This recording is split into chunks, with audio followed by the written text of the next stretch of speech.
کی اس پروقار تقریب میں ہمارے درمیان East Pakistan civil armed forces کے وہ غیور بہادر بھی موجود ہیں جنہوں نے 1971 میں مشرقی پاکستان کے محاذ پر اپنے ملک کی محبت میں بے شمار قربانیاں دیں۔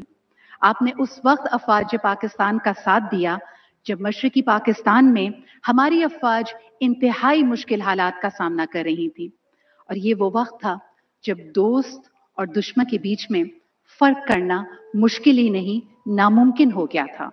جی ہاں، خواتین و حضرات، وطن سے بے لوث محبت کے لیے انہوں نے ایسی صعوبتیں، ایسی تکلیفیں، ایسی اذیتیں برداشت کی جن پر تاریخ آج بھی حیران نظر آتی ہے، مگر یہ پھر بھی کہتے ہیں کہ میرے تن کے زخم نہ گن ابھی، میرے تن کے زخم نہ گن ابھی، میری آنکھ میں ابھی نور ہے، میرے بازوؤں پہ نگاہ کر، میرے بازوؤں پہ نگاہ کر، جو غرور تھا وہ غرور ہے۔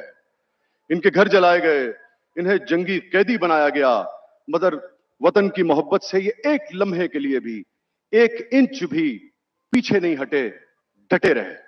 ہمیں ان پہ ناز ہے اور ہمارے لیے باعث فخر ہے کہ ان میں سے چند آج ہماری تقریب کے خصوصی مہمان ہیں۔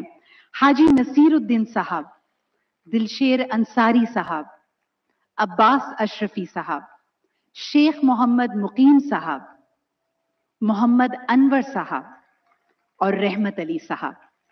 آج پوری قوم آپ کے جذبوں اور عظیم قربانیوں کو تہ دل سے سلام پیش کرتی ہے۔ ہم تیرے ہم قدم، ہم تیرے ہم زباں، اے زمین وطن مادر مہرباں۔